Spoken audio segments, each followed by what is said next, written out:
हर हर महादेव शिव भक्तों, जैसा कि हम सब जानते हैं, सनातन धर्म में ईश्वर आराधना को सर्वोत्तम माना जाता है। लेकिन इसके साथ ही देवी देवताओं के पवित्र स्थलों व मंदिरों का भी विशेष महत्व होता है। मान्यता है कि मंदिर में दर्शन व पूजन करने से साधक को ईश्वर कृपा मिलती है, मन व मानसिक शांति भी प्राप्त होती है। यूँ तो हमारे देश में कई ऐसे मंदिर हैं जो अपनी भव्यता और वास्तुकला से लोगों को अपनी ओर आकर्षित करते हैं, लेकिन कई मंदिरों को उनके रहस्यों और चमत्कारों के कारण जाना जाता है। तो आज हम आपको अपने इस वीडियो में भगवान शिव जी के एक ऐसे ही पवित्र और पूजनीय तीर्थ स्थल यानी मंदिर के बारे में बता रहे हैं।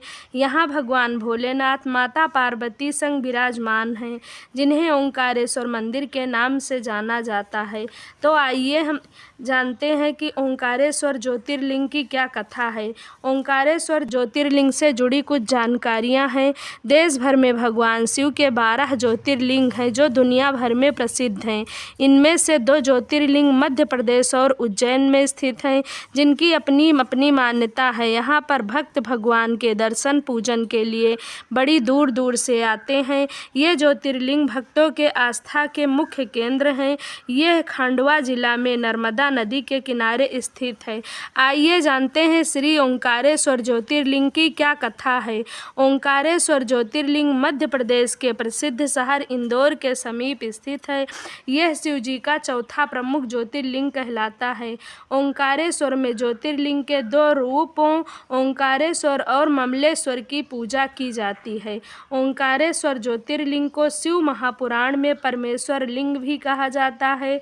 यह परमेश्वर लिंग इस तीर्थ में कैसे प्रकट हुआ अथवा इसकी स्थापना कैसे हुई, इस जानकारी के लिए आप लोग वीडियो के अंत तक अवश्य जुड़े रहिए। और अब तक हमारे चैनल को सब्सक्राइब नहीं किया तो अवश्य सब्सक्राइब कर लीजिए, ताकि समय समय पर इस प्रकार की जानकारियां आप तक पहुंचती रहें।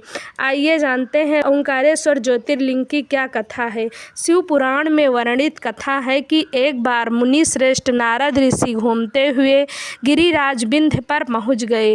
विंध्य ने बड़े आदर सम्मान के साथ उनकी विधिवत पूजा की। मैं सर्वगुण संपन्न हूँ, मेरे पास हर प्रकार की संपदा है, किसी वस्तु की कमी नहीं है। इस प्रकार के भाव को मन में लिए विंध्याचल नारद जी के समक्ष खड़ा हुआ। अहंकार नाशक श्री नारद जी ने विंध्याचल की अभिमान से भरी बातें सुनकर लंबी सांस खींचते हुए चुपचाप खड़े रहे। उनसे विंध्याचल ने पूछा, आपको मेरे पास कौन सी कमी दिखाई दी? आपने किस कमी को देखकर लंबी सांस खींची? नारद जी ने विंध्याचल को बताया कि तुम्हारे पास सब कुछ है, किंतु मेरू पर्वत तुमसे बहुत ऊंचा है। उस पर्वत के शिखरों का विभाग देवताओं के लोकों तक पहुंचा हुआ है।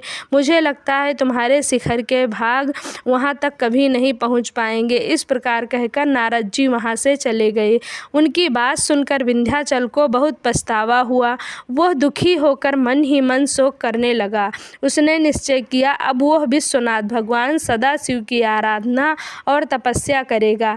इस प्रकार विचार करने के बाद वो भगवान शंकर जी की सेवा में चला गया, जहाँ पर साक्षात ओंकार विद्यमान है। उस स्थान पर पहुंचकर उसने प्रसन्नता और प्रेम पूर्वक शिव की पार्थिव मिट्टी की शिवलिंग बनाई और 6 महीने तक लगातार उनका पूजन करने लगा और उसी में तन्मय रहा। वह शंभु की आराधना पूजा के बाद निरंतर उनके ध्यान में तल्लीन हो गया, अपने स्थान से इधर उधर नहीं हुआ। उसकी कठोर तपस्या को देखकर भगवान शिव उस पर प्रसन्न हो गए। उन्होंने विंध्याचल को अपना दिव्य रूप प्रकट कर दिखाया, जिसका दर्शन बड़े बड़े योगियों के लिए भी अत्यंत दुर्लभ होता है। सदाशिव भगवान प्रसन्नतापूर्वक विंध्याचल से बोले, विंध्य, मैं तुम पर बहुत प्रसन्न हूँ। मैं अपने भक्तों को उनका अभीष्ट वर प्रदान करता हूँ, इसीलिए तुम मुझसे वरदान मांगो। विंध्य ने कहा, देवेश्वर महेश, यदि आप मुझ पर प्रसन्न है तो भक्त वत्सल हमारे कार्य की सिद्धि करने वाली वो अभीष्ट बुद्धि में प्रदान कीजिए। विंध्य पर्वत की याचना को पूरा करते हुए भगवान शिव ने उनसे कहा, पर्वतराज उत्तम बुद्धि प्रदान करता हूँ, तुम जिस प्रकार का काम करना चाहो वैसा कर सकते हो, मेरा आशीर्वाद तुम्हारे साथ है। भगवान शिव ने विंध्य को उत्तम वर दे दिया। उसी समय देवगण, शुद्ध बुद्धि और निर्मल चित्त वाले कुछ ऋषिगण वहां पर प्रकट हुए। उन्होंने शंकर जी से की विधिवत पूजा की और उनसे स्तुति करने के बाद उनसे कहा, प्रभु आप हमेशा के लिए यहाँ स्थित होकर निवास करें। देवताओं की बात से महेश्वर भगवान शिव को बड़ी प्रसन्नता हुई। लोगों को सुख पहुँचाने एवं परमेश्वर वाले परमेश्वर शिव ने उन ऋषियों तथा देवताओं की बात को प्रसन्नता पूर्वक स्वीकार कर लिया। वहाँ स्थित एक ही ओंकार लिंग दो स्वरूप में विभक्त हो गया। प्रणव के अंतर्गत जो सदाशिव विद्यमान है उन्हें ओंकार नाम से जाना जाता है। इसी प्रकार पार्थिव मूर्ति में जो ज्योति प्रतिष्ठित हुई वो परमेश्वर लिंग के नाम से विख्यात हुई।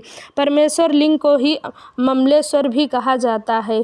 इस प्रकार भक्त जनों को अभीष्ट फल प्रदान करने वाले ओंकारेश्वर और परमेश्वर नाम से शिव जी के ज्योतिर्लिंग की जगत में उत्पत्ति हुई। भक्त बंधु, अगर आप सबको हमारा वीडियो पसंद आया तो आप लाइक करें, कमेंट करें और ज़्यादा से ज़्यादा शेयर करें ताकि अन्य लोगों तक महत्वपूर्ण जानकारियाँ पहुँचती रहें। धन्यवाद।